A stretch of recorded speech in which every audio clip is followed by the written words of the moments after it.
Kia ora and welcome to the Niggly Niche Cast. I am the Diggly Doodah Doc, Mr. Sloppers, the Papatoy Panther, and I'm here with the wildcard from the Niche Cage, and we are here to talk Blackcaps World Cup cricket. We had a bunch of little situations arise last week that stopped us from recording a immediate kind of Blackcaps reaction podcast and any other podcast actually last week. So we're starting this week coming in hot. Not hot off the World Cup final, but hot off a little brief hiatus to come back at you hard and fast with all sorts of podcasts. So don't worry about that. The best way to support the Niche Cage is on Patreon. We are doing all sorts of little funky things with Patreon. So if you listen to this, just jump on Patreon, sign up, and do whatever you can. Support us because it's going to be a beautiful relationship that will be starting if you jump on Patreon. Holy matrimony, all that good stuff. We're here to look out for yous, and we're really keen to pump lots of stuff back at you. It's a beautiful relationship. It's not just us serving up some content for you. You get a little stuff back as well. Otherwise, like, subscribe, rate, review, all that good stuff. Tell your friends, tell us where you're listening, and just support the Niche Cage and the Niche Cast as best you can. Wildcard. I hope you're... I was going to ask if you're feeling better after that final loss, but your St. George Illawarra Dragons are still pretty shit, so I don't think you're feeling better from a sporting sense, but hope you're doing well. How are you? How's life going? And I just want to get your thoughts on your favourite batter and bowler from the World Cup, from any team. Just your favourite batsman, your favourite bowler. And I hope you're well. Yeah, I didn't even watch most of the second half of the Dragons game this week. When they conceded straight after half-time, pretty much, I changed the channel, went and did something else, left the room. Overall, World Cup batter, bowler, favourites... I feel like I should pick someone who isn't a New Zealander, just to be fair here, but I think if I'm being honest, it would be New Zealanders. I think I'm being totally honest, it would be Kane Williamson and Lockie Ferguson.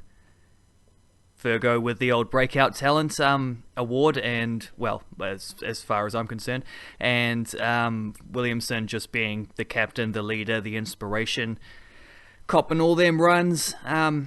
Maybe we'll chuck in an all-rounder as well, and I can say Shakib Al Hassan or something like that, because I always enjoy watching fellas. I've always liked Shakib, bit of this, bit of that, with his little tweaky left armers and his bloody top-notch batting, sliding himself up to 3 this World Cup as well, and rolling in the runs. So maybe he can be my international batsman and bowler on both those counts.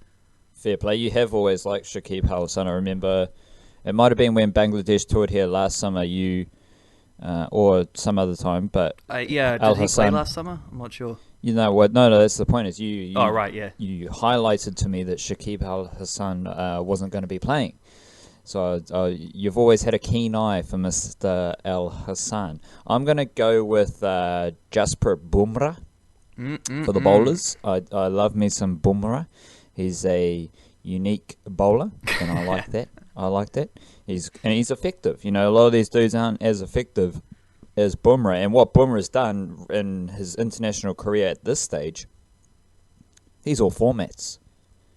One of the best test bowlers, one of the best one-day bowlers, one of the best T20 bowlers. That's what I like to see. I don't like to see cricketers specialising. I like to see them the best across all formats. And that's an important thing to remember as you assess cricketers. Like, just because they're a good ODI cricketer doesn't mean that they're one of the best cricketers in the world. Kane Williamson, Joe Root, Virat Kohli, Steve Smith, all formats. No worries. With the bat, got to go Ross Taylor, none other.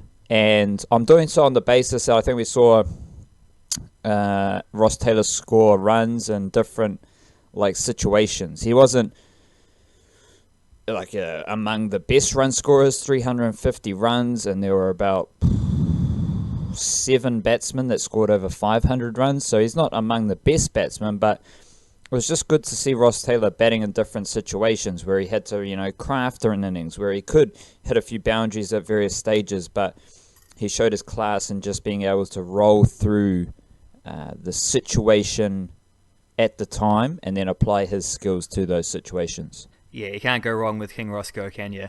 And I think I like the nudge for Bumrah as well, because like jeepers, he bowled well against New Zealand in that semi-final, and you see over the full course of the World Cup, you see just how effective he is for India, like how much they can rely on him to just time after time come in and deliver the goods. And I think you've sort of got like a bit of a, I don't know if Holy Trinity is quite fair, because that kind of diminishes guys from just outside this who are really pushing. But I think at the moment you got like a top three with Jasprit Bumrah, Mitchell Starc, and Trent Boult, who are kind of just like dominating the scene as far as ODI seam bowlers go.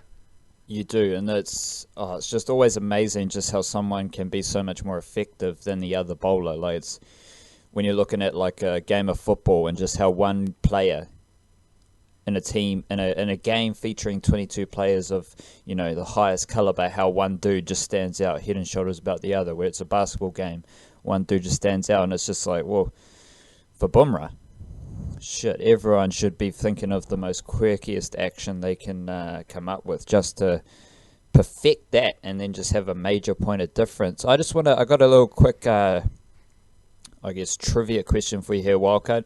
11 batsmen scored over 400 runs.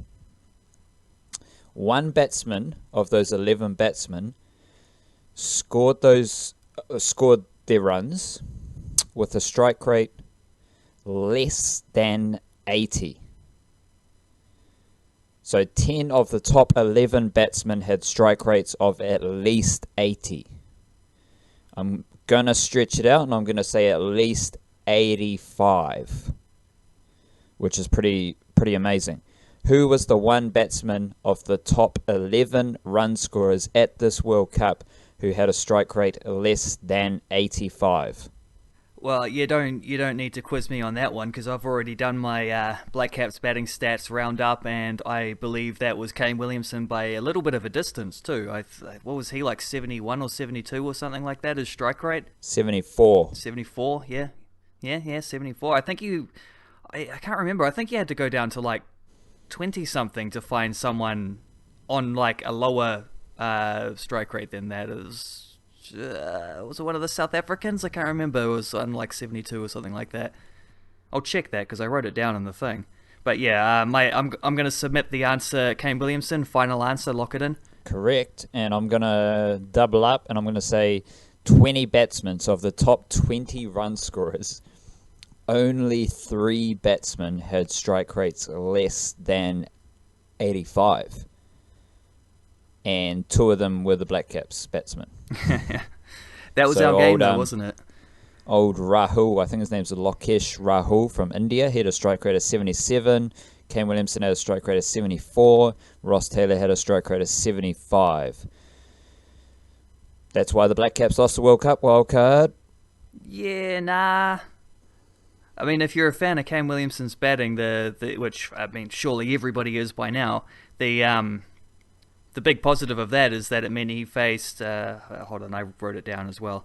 He faced 711 deliveries, which is the most of any batsman at this tournament. So he might not have scored the most runs, but he occupied the crease the most. Which, considering what a beautiful aesthetic delight it is to watch Kane Williamson just play a gentle forward defensive, you know, I think we all took some victories from that experience. How are you situated at the moment, just reflecting on the World Cup final? You wrote your 771, not 711. I read my wrong handwriting. Yeah, I was looking at, I don't want to bring it up, but yeah, it is 771. I got you covered. Yeah, so you wrote the I don't even know what to call it. It was a reflection on what happened and perhaps how to deal with it and all of that. How are you feeling reflecting on what you wrote now that we are like a week removed from what happened, and just explain how you're feeling about the whole situation? I'm not sure that much has really changed in terms of how I feel about all that, to be honest. I mean, I deliberately tried to write something that wasn't about the cricket, because the cricket was just something extraordinary and almost like unfathomable what actually happened there. I was trying to get at the very immediate emotional response to that whole thing, and it's I don't think anything has really changed from that. It's just a little less immediate, like well,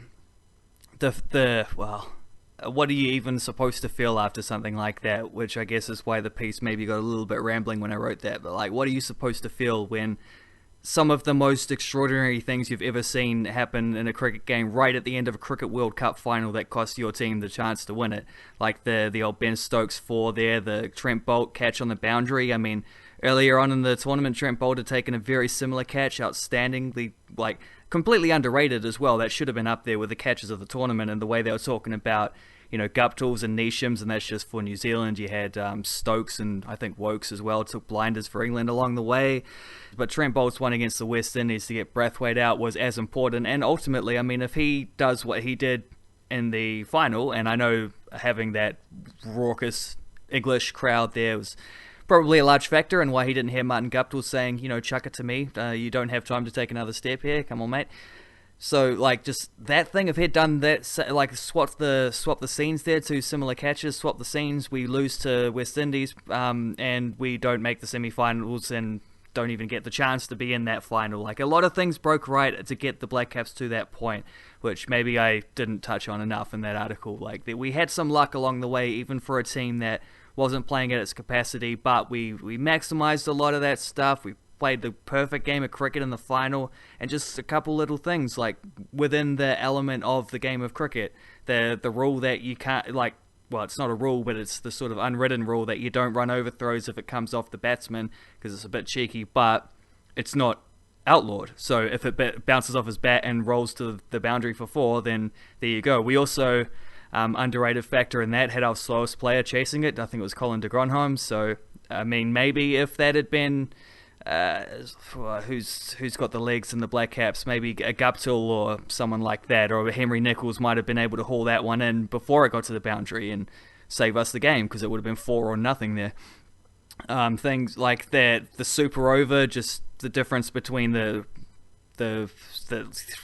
stupid old boundary rule. Just you could list 10, 15 different things, and it just felt like a lot of them went England's way. So ultimately, at the end of it, you just got to come away saying, well, despite the fact that it was such high stakes, despite the fact that everything was on the line, it just kind of, as Kane Williamson said, it just wasn't really meant to be. And that's the hardest thing to get to grips with. But I guess with another week of just like coping with that whole thing, you just, I guess it's like concrete setting, it's nothing changes, but it just gets a little more firm. You don't feel the same instance of like, if only, like the if onlys aren't as immediate, aren't as like regretful. This the things that didn't quite happen, because at this point, like, the story's been written, and the ink sets, and you can't just go up and change it. Like, the facts are what happened, and as we come to grips with that and acknowledge them as facts, I guess that's how we sort of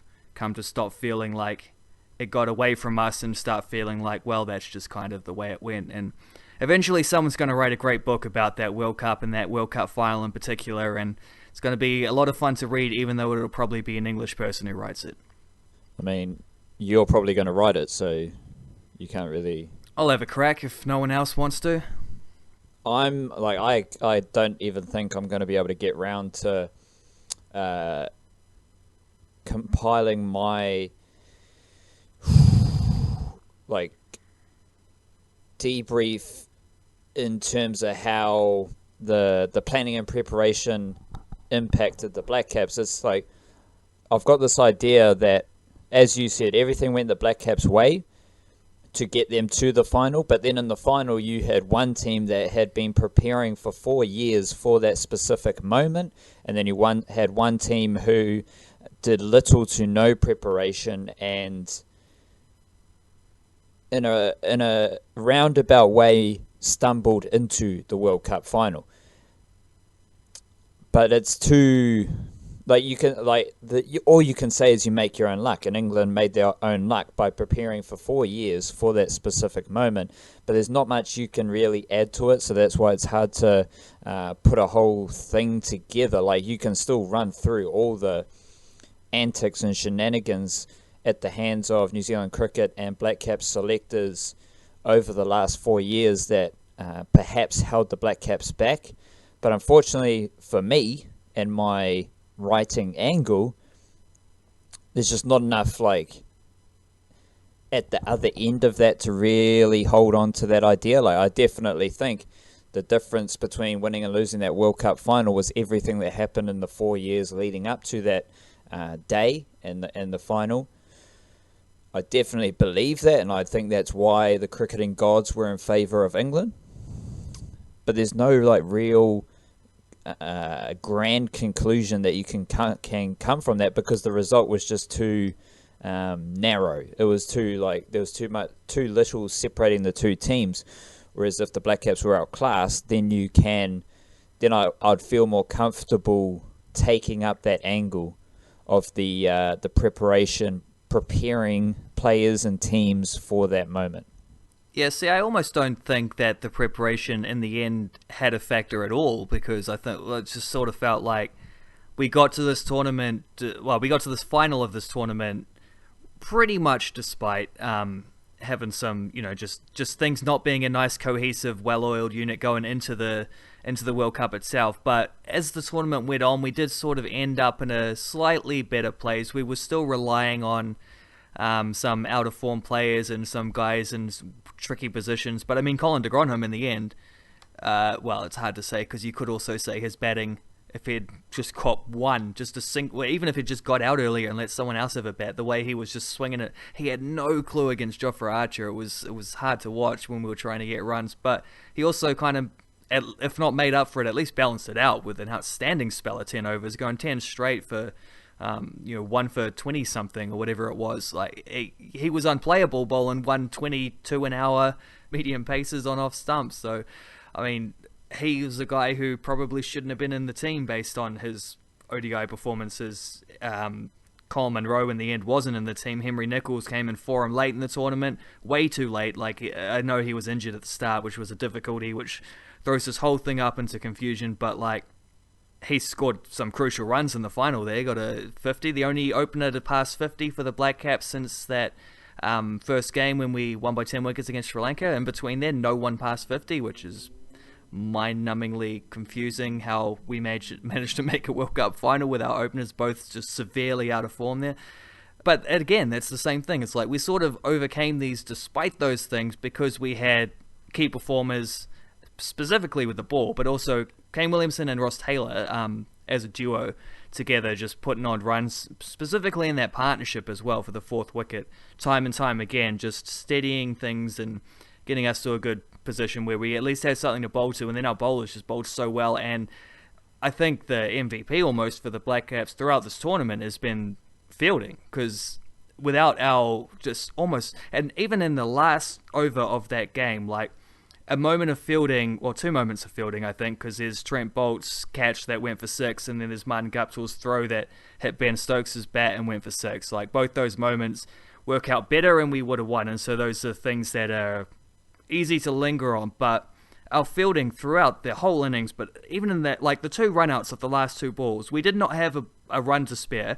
We did not have, like, even just the tiniest misfield, and England would have won the tournament right then. Like, it was everything on the line, and just like 2 brilliant, perfectly executed runouts, and it was the whole way through. Like, our fielding was outstanding. Like, it's as good as it could possibly be. You're just walking this tightrope. It's like you see with in baseball, you see this a lot, where like everything is so measured, and like the powerful throws and getting guys out at, run into first base by a footstep, half a footstep kind of thing, and everything has to be exactly right, all your movements, all your motions. And cricket is like, you don't see that in cricket a lot, that same intensity in the field, but this was that, and it's so much harder too, because in baseball everything is very specific. Like, you pick it, you throw to first, you throw into the same place every time, you're working on that exact thing. Like, if you're fielding in the same position, we're talking about guys who are fielding all over the place in a game where the ball goes in the 360 degrees of the circle. It could go anywhere, It's just to be at that level throughout was incredible. But yeah, swinging it back to the original point, I think England's superior, and it's without doubt, it's superior preparation, the way they targeted this tournament so specifically. I think that for them came to bloom, to blossom in the semi-final with the way they dispatched of Australia, with just a superb performance from them. And all round as well, with the bat, with the ball, in the field, everything. You saw the culmination of everything they've been working towards there. We just sort of dragged teams down a little bit to our levels. So we were very good in close games. We were very good at just kind of the lower the scoring game, the more it was in our favor, because the disparity between our batting and our bowling. So yeah, I don't know. I don't really think any of our preparation, even though we did this despite that, and throughout the tournament, the same thing. Coming back to the opening bats again, the all-rounder situation. Tricky things, Tom Latham not getting runs until the very end of the tournament. There are a lot of things we did well despite, but yeah, I don't know that they really had an effect in the final, maybe. But yeah, the margins are so slim that you could at that point say anything had an effect. The direction or the strength of the wind on the day or whatever, or how much cloud cover might have made it. I don't know. When it's a tied game and two separate aspects, you can just go into any little tiny thing, which is why you go crazy, you go paranoid trying to figure out the reasons for why the Black Caps didn't win. Ultimately, they just didn't win, and that's as comprehensive as it needs to be, I guess. Yeah, that's the whole kind of point, is that all those planning and preparation mishaps literally only resulted in the cricketing gods being against the Black Caps at that World Cup final, and there's nothing really you can draw from that. So it's kind of frustrating for me as a writer that I have this seed of an idea, but there's nothing more to it. It's just literally the cricketing gods went against the Black Caps in that moment. So it's Yeah, I know. Who was your... Oh, mate, because I'd love to just go balls deep into ripping into New Zealand cricket and Black Caps and selectors and stuff like that, but I can't, so we just move on. Who was your, who emerged from this World Cup campaign as with stocks just soaring through the roof from you? There's really only one dude who, take Ross Taylor, Kane Williamson, Trent Boult, for example. They performed as such. They are world-class players, and they were world-class at this World Cup. Who's the Black Cap cricketer that went above and beyond on the biggest stage and put themselves onto the cricketing map? Yeah, there is really only one answer, which is Lockie Ferguson just storming onto the scene. This isn't new from him. He's been doing this for the last year, pretty much. I think since the UAE tour, he's been averaging in the low 20s, and here he was averaging something like 17 or 18 at the World Cup. Throughout, I think, second top wicket taker behind Mitchell Starc, and Mitchell Starc took the most wickets of anyone ever at a World Cup, so nothing to be ashamed of there. And just for, we knew, same as what you're saying about Boult and Williamson and Taylor, we knew how good Mitchell Starc is because he did this pretty much exactly at the last World Cup too. But Lockie Ferguson was, certainly to people outside New Zealand, but even to a lot of people in New Zealand, I think, such a surprise package because he performed at the very top level of bowlers at this tournament without... And this isn't a situation like another guy who I want to mention, Jimmy Neesham, whose bowling stats were right up there with Ferguson's, but were probably bolstered by that fifer against Afghanistan, which isn't to say that his stats with that excluded, because that's something I looked into in the bowling stats roundup. That's not to say the stats without that are not still excellent, and because they were really absolutely brilliant for a fifth bowling option. But Ferguson being a strike bowler, being a legit strike bowler at this tournament, bowling real quick heat, bowling in good areas, getting wickets, being dangerous with the short ball. One of my favourite memories of Ferguson, along with the amount of times he just smashed the stumps. specifically to tail-enders, which is a great aspect that New Zealand cricket is going to have going, for this next World Cup cycle and hopefully beyond, as we've got a fast bowler who can clean up a tail and that kind of thing. But I think an enduring memory for me of Ferguson is that short ball he came up first ball of his spell to get rid of David Warner in the game against Australia. He was copping a little glove on the way through there. Like, that kind of strike bowling through the middle overs when he did most of his damage has been enormous for the Blackcaps and just makes our bowling lineup look so much better. And that's the entire reason we couldn't do this just relying on Trent Boult alone.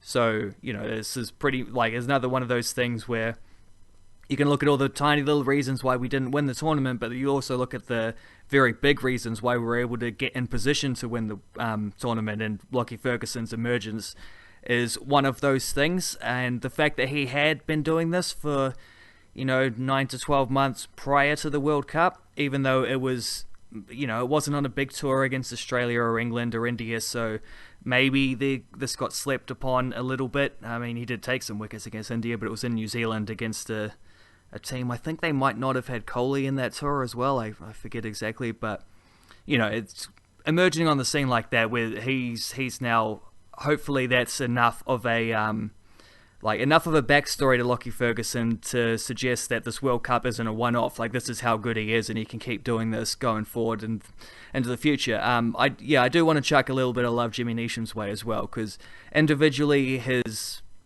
batting stats aren't fantastic, but I think he did score some important runs along the way, and he's very close to being able to I don't want to say maximizing what he does. It's just there were several times along the way where he just got out a little too cheaply, but he bats well enough that, and I guess you could say this throughout his whole career though, can't you? Like, he's close to being a very excellent batter, and it's such a difficult place to bat as well, in that sort of pivot position of 6 where you got to be able to come in and build an innings and bat sensibly, but you also got to be able to come in late in the innings and hit from ball 1. And he is actually a rare player who can sort of attack on both those two aspects and all points in between. So, but yeah, specifically having his bowling being an actual factor for the Blackcaps, and it's because they picked Colin de Grandhomme, which I still think they didn't really, maybe they, again, this isn't so much about the World Cup, but moving forward, I don't really see the need for two medium pace all-rounder types, but whatever, the fact that they had the two of them meant that you could leverage each other. So when de Grandhomme was going well, Neesham didn't have to bowl so much. When Neesham was going well, de Grandhomme didn't have to bowl so much. But Neesham certainly has the edge there, because he's shown a knack to be able to take wickets. Not just he doesn't keep the run rate down anywhere near as well as de Grandhomme does, but wickets are more important, as we know. And Neesham has a knack for taking wickets. He also, most importantly of all of these things, I think the way he bowled in the death overs throughout this tournament. My favourite one was the over he bowled to Brathwaite and against the West Indies, coming in straight after Matt Henry had almost given the game away with a 25-run over.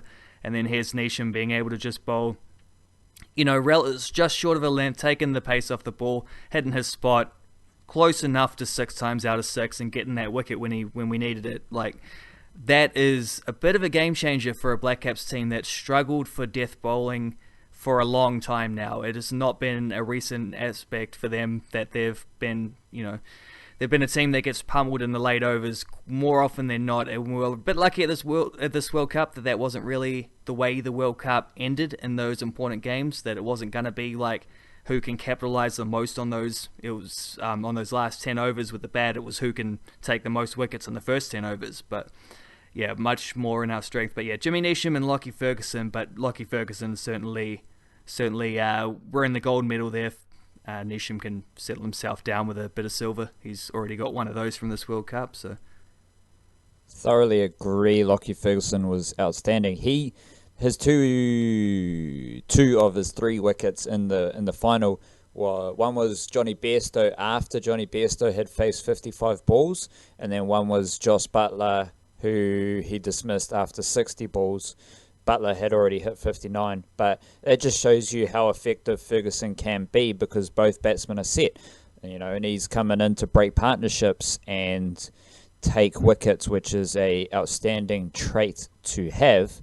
Jimmy Neesham, the third best Blackcaps bowler and third best Blackcaps batsman. Like, if it's not the situation you want, because much of that, the batting side of things, stems from the fact that Martin Guptill, Henry Nicholls, they didn't score many runs.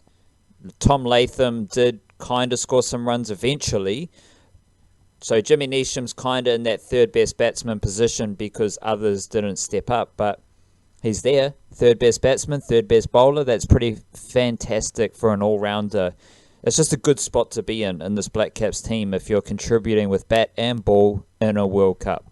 Those are the two guys who, if you look before this World Cup and you look after this World Cup, have cemented themselves in first 11 status, aren't they? Like, I'm still not sure Henry Nicholls, I mean, he's going to play more often than not, especially because he can bat at 5 or he can bat as an opener now, apparently. But he just didn't play enough during the World Cup to be able to say, like, locked on first 11 member now going forward.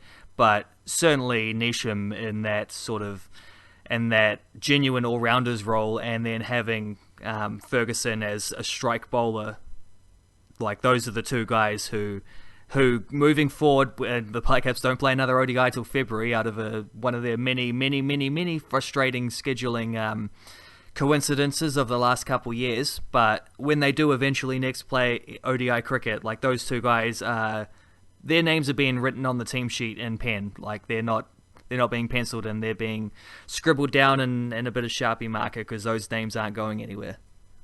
There was a few weird stories prior to the World Cup written in the mainstream media. The type of story where it's comparing man for man the Blackcaps team, and this team is better because these players are better. That type of yarn, which is a fairly lazy type of yarn.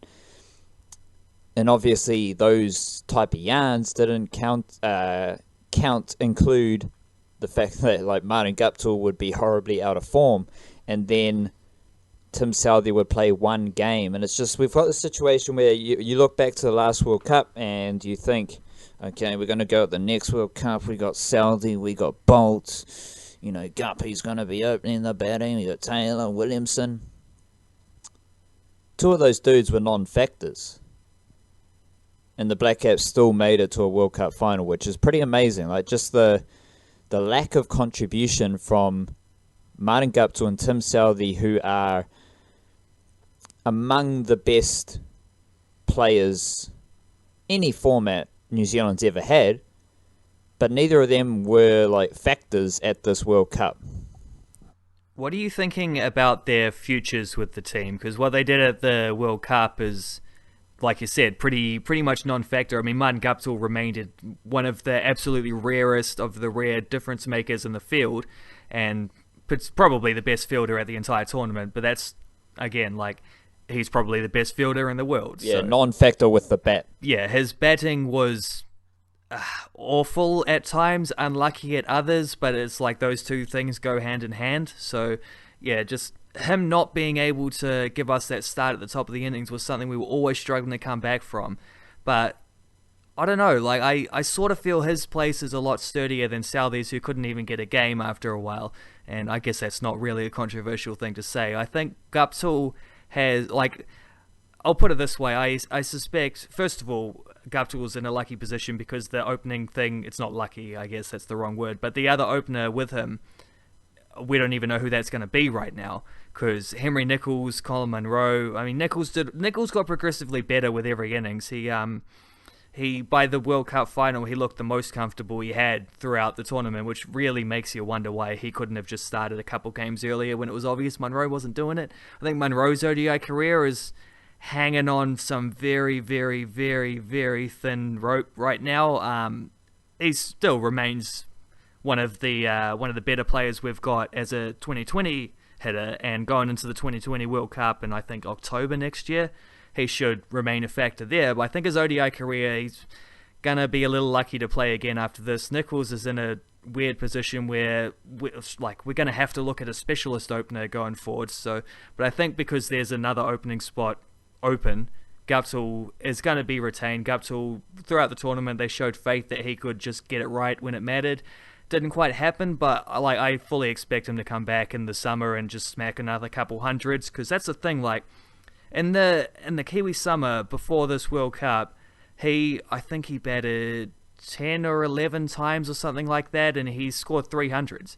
And he also had about 7 innings, like scoring 30 or less, which is the 7 innings we saw in the last 7 innings at the World Cup. So that's kind of like, he just was missing those big scores that he'd been scoring. And I expect when he gets back in New Zealand conditions, he'll score a few more of those and look like the Martin Cup to Levold again. He's only 31 or 32, so he can go around another World Cup if he wants. But Tim Southee's career, and like you might have some thoughts on Guptill as well, but Tim Southee in particular, like, where do we go with Tim Southee from here? Because he's in an interesting position where he might not be first choice anymore. Matt Henry had a very good World Cup final, very good World Cup semi-final.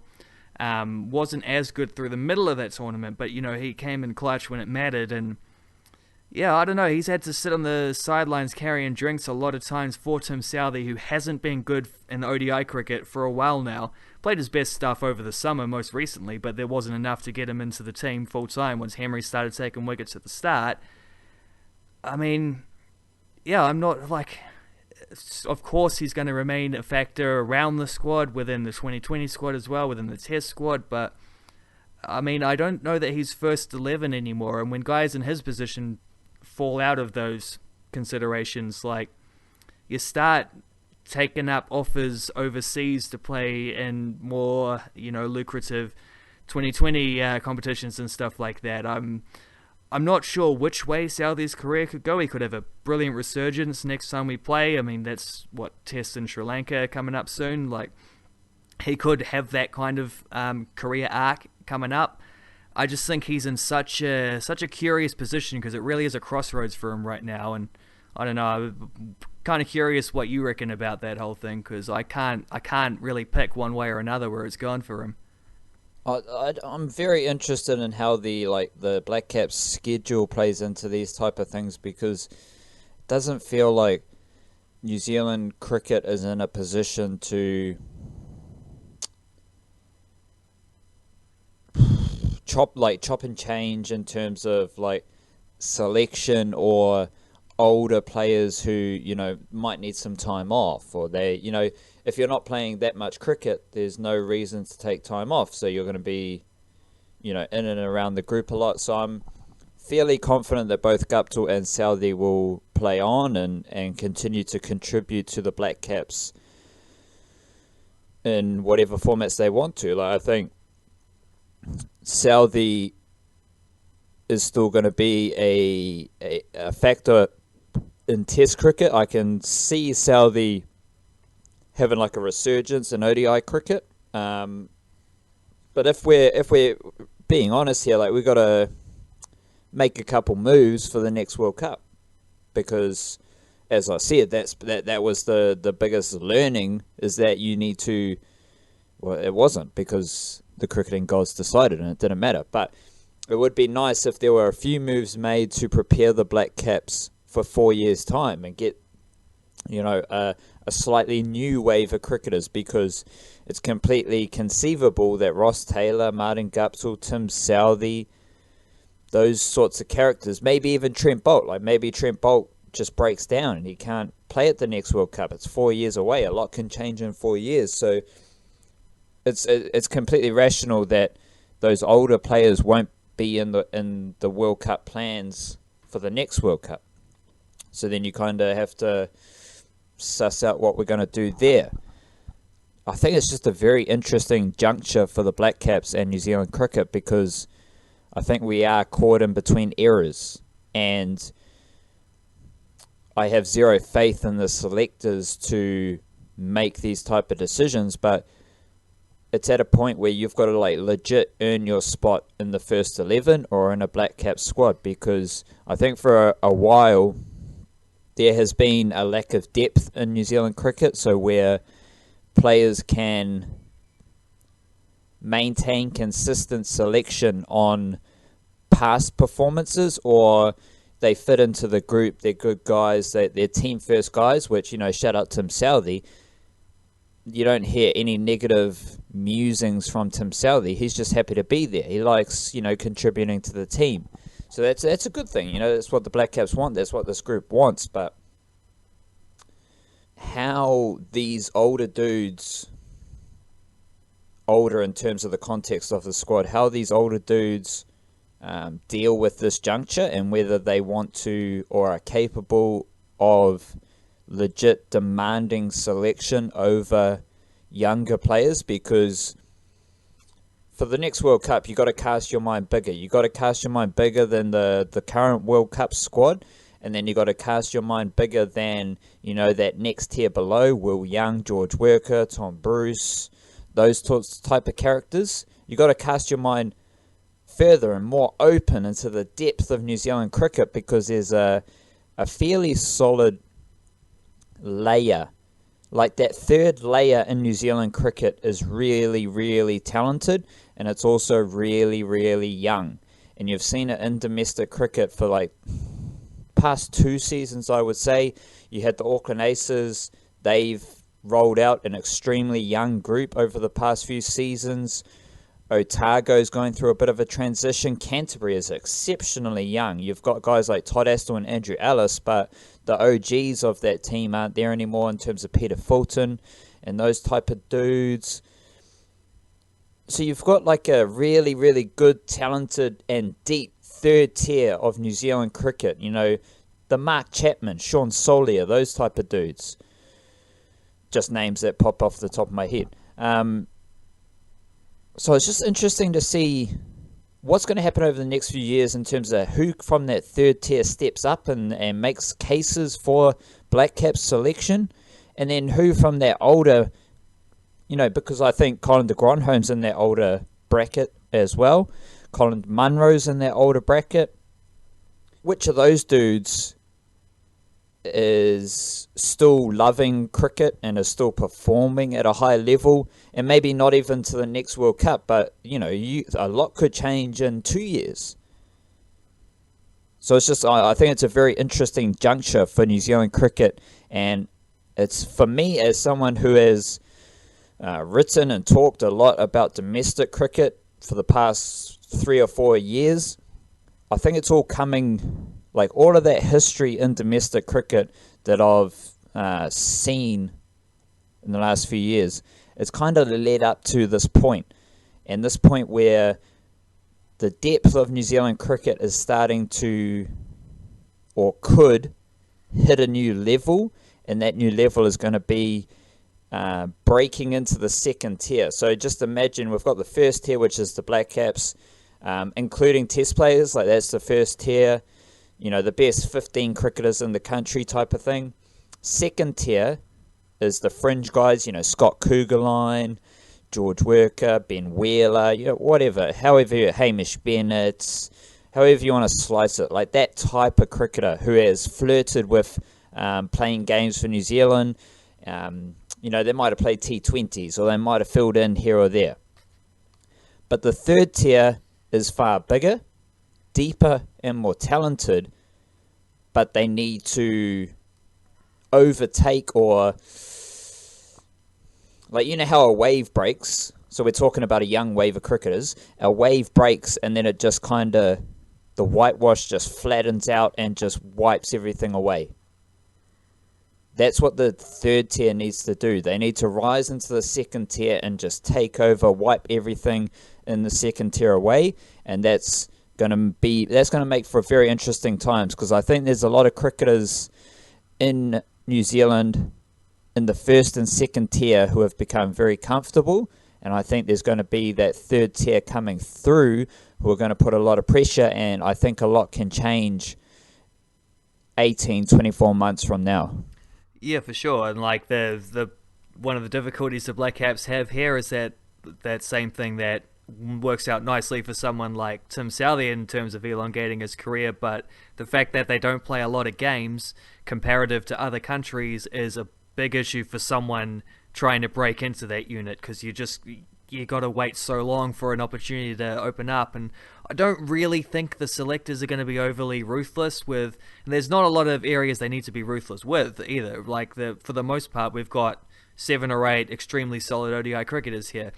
Whether you want to be a little bit more like saying someone like Colin de Gronholm, we probably don't you did good here, but that was kind of your bit. We don't really expect you to be doing the same thing next time. I don't like picking on Colin de Gronholm every time, but especially after how well he bowled in the final. But like at the same time, yeah, like if we had Ben Stokes in there instead of him, different story. Like someone who is trusted with either the ball or the bat. I don't know. For the balance of the team, I'd like to see them be a bit more aggressive with those kind of things and just giving guys opportunities and say to someone like a Southey or whoever, or just like, you can take this one off if you want. It's hard, but like this is the problem. They don't have enough games to really be able to do these kind of things. So yeah, I don't expect to see a massive amount of ruthlessness, but I agree it is a bit of a like, and it always is kind of a alternating between different eras after a World Cup where you, as soon as one ends, you start beginning, at least in the back of your mind, to think about the next one and who's going to be there, who's not. I'm going to throw a sneaky little one out here is I'm certainly right now not ruling out the possibility of Ross Taylor playing at the next World Cup aged 39 years old. And I mean, Chris Gayle just did it.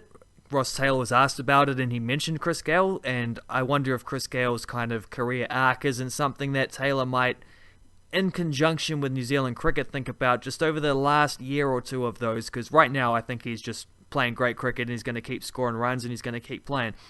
But maybe over the last year, or maybe not the final year before the World Cup, but maybe that third one, just in order to keep things fresh, say, okay, we go and play some 2020 games if you want and, make some cash, but you will we'll reserve your spot for you and you just take time off and look after yourself, and in the meantime, we will try, have a look and give other guys some opportunities. I just, nice and quietly there, would like to point out that I think Ross Taylor might not have played his last World Cup game, which would be absolutely incredible because he's seen already over the last, we didn't see the big runs from him at this World Cup. We saw important runs and we saw steady runs, but over the previous 2 years before that, he's just been one of the best players on the planet in ODI cricket, so scoring big runs. And yeah, I mean, he's still got it, so I don't see why he wouldn't want to keep pushing it, really go for those 10,000 runs in ODIs, first New Zealander to get anywhere closest to it. So I don't, I just want to throw that one out there. Just on Taylor, and it's the same with Southey. You mentioned the amount of cricket the Black Caps play. I think it's going to be a good thing for those dudes because they don't have like super hectic schedules, and that's going to be able to allow for them to keep playing international cricket but do so at a more luxurious rate. So Ross Taylor doesn't need to be playing, he's not going to be playing 3, 4, 5 test series, multiple test series in a summer. No, he can just chill out. He's playing a couple tests here and there, all good. That doesn't, from a career standpoint, it's going to extend your playing career because you're playing a little bit less cricket, less strenuous cricket, but you're still getting your New Zealand cricket contract. So what playing less cricket does impact, getting your match payments, which they get for playing a test, playing an ODI, playing a T20, you might get a couple grand depending on the format. So yeah, sure, if you're playing less cricket, you're going to get less match payments, but they all have central contracts, so they're all guaranteed X amount of money every month, regardless of how much cricket they get. And, then the lack of cricket, it doesn't even need to be like an arrangement. Just the simple lack of New Zealand Black Caps cricket opens up the schedule for more T20 cricket. So I think it's definitely a possibility. I would love to see it as well, that Ross Taylor does play onto the World Cup, and I think everything is designed rightly or wrongly or intently or accidentally to put Ross Taylor into the next World Cup, schedule-wise. Yeah, maybe that's like a silver lining to a dark cloud or something like that, eh? Like, the lack of games is inhibiting guys coming through and really, pressuring the depth of the Black Cats, but it also does help make sure we get the best out of our our top tier guys who aren't as like whatever, like they're not getting overworked, they're not getting ground down and those kind of things. Having said that, we tend not to have Blackcaps who play into their late 30s. I mean, I think Daniel Vittori played till he was 37, 38 or something. I mean, Brendan McCullum retired at about 34. Like, he could still have been playing at this World Cup if he really, really wanted to.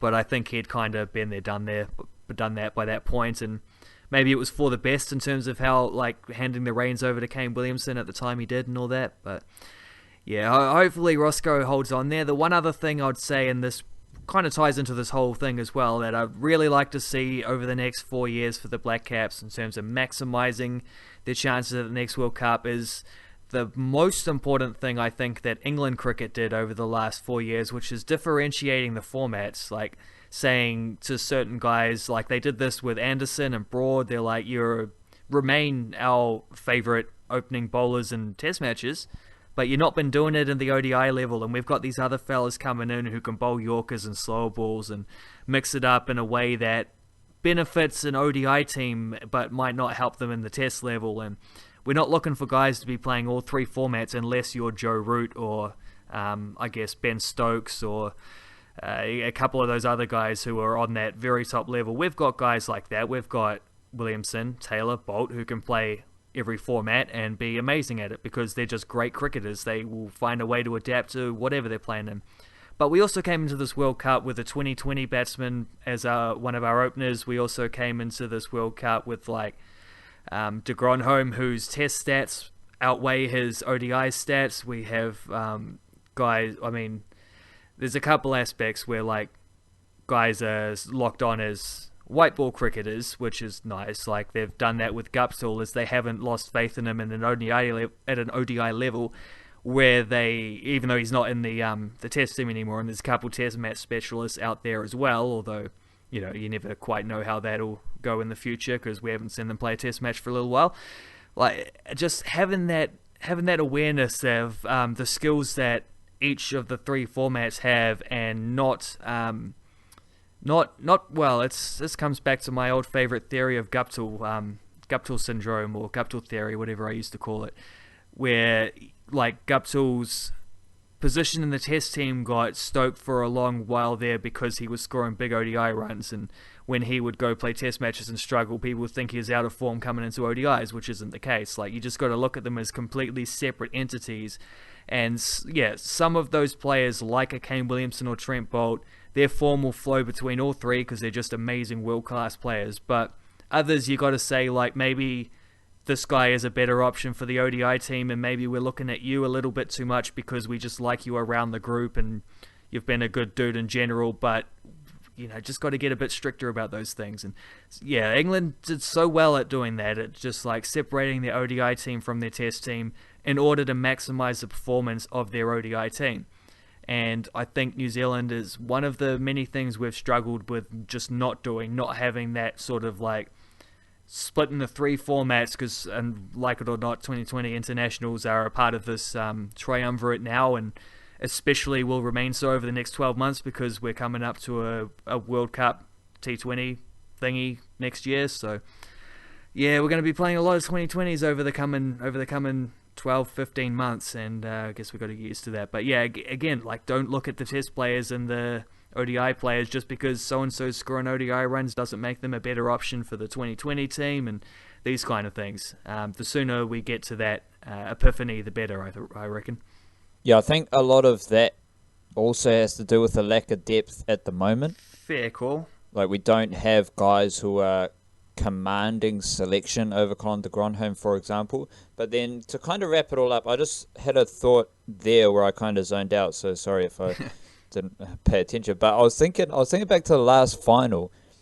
I'm thinking, like, a lot of these dudes who are in this final were in or around the Blackcaps at the last World Cup, or they were very good domestic players who, I mean, Colin de Gronholm, when did we say he made his debut? Like 2002 or some shit like that? 1998, I think.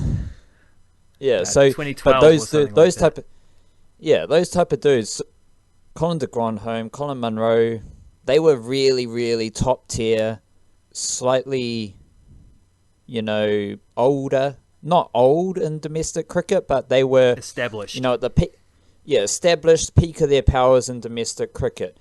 Otherwise, Matt Henry, I think he was in that World Cup squad. He played the final, yeah. He got the 2 wickets Yeah. against Australia. Yeah, so there hasn't been a whole lot of fresh overhaul in the last 4 years from World Cup to World Cup, and I think that's just a nice example of the what I'm saying about what's going to happen in the future with that third tier. Like, we haven't had that yet. We haven't had this uprising of talent to completely challenge the status quo, and I think when you think about it, a lot of the dudes from World Cup to World Cup have been in and around the Blackcaps. Sure, that's a good thing for winning a World Cup because they're playing a lot of cricket together, but it's just more of an example of how much change I think could happen. And I think you're going to see a lot of new faces work their way into that top tier of cricketing talent in New Zealand. Just because I remember that World Cup in 2015, it feels like a fairly similar group. Like, even Jimmy Neesham had been playing Test cricket or ODI cricket, T20 cricket for the Blackcaps around that time, just around that 12-month period either side of the World Cup, and I think there are a few other dudes like that.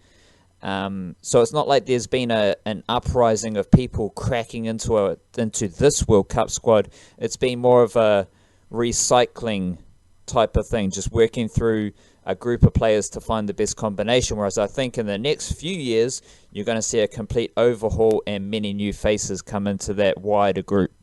Yeah, I would like to see that, because it's not just a matter of cutting guys loose who have been playing recently, it's a matter of expanding the group. It's just a matter of having, so that when we find a situation like we had before this World Cup where Colin Munro wasn't scoring runs and suddenly we don't know quite what to do with the opening spot. Well, if Will Young had been playing international cricket, just advance his trajectory 12 months, suddenly the New Zealand A runs that he was scoring against, Aussie earlier in this year, so if he's scoring those a year ago, then he's probably playing every single game at this World Cup. So, just that kind of thing, I guess, eh? And this is not a young team. I think the youngest guy in the World Cup final of the starters, it was Tom Latham, who's 27 and a half or something like that. There were no young guys. Lockie Ferguson's about 28. He's older than people realise. Jimmy Neesham, same beans there. Neesham last World Cup was the guy who was the most controversial guy who got left out of the squad. He had been playing a lot of international cricket prior to that. He hadn't quite established himself there, but been doing good things. I mean, he's had a crazy run since the World Cup in 2015. Almost quit cricket, came back, scored. Moved to Wellington, scored some good runs there. Learned how to bowl thanks to, I think, Hamish Bennett's influence. Learning how to hit the deck nice and hard. Mixing up with a lovely little slower ball that he's developed, make things that made him a factor and got him back in there. It's not an old team, because there's no one apart from Taylor, who's 35. There aren't many guys who you'd say this is definitely their last World Cup, whereas last time we had Grant Elliott, Luke Ronke, Daniel Vittori, who you definitely thought that this was their chance, and Brendan McCullum as well, as it worked out.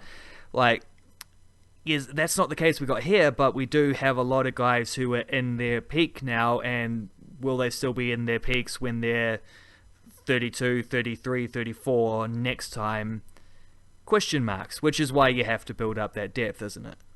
Sure is, matey. And maybe we should just put a plan in place, offer a little bit of planning and preparation. PowerPoint presentation or something. We'll wrap it up there, mate. Busy week ahead. We'll be back. I'll be back to do a rugby league episode tomorrow, and then we'll have a little chat with the Wildcard and see what sporting stuff is on the agenda at the moment and what we want to podcast again this week. So keep an eye on that. Otherwise, big cheers for listening. Appreciate it, and we'll see you around. Uptown. Maybe downtown. Definitely downtown.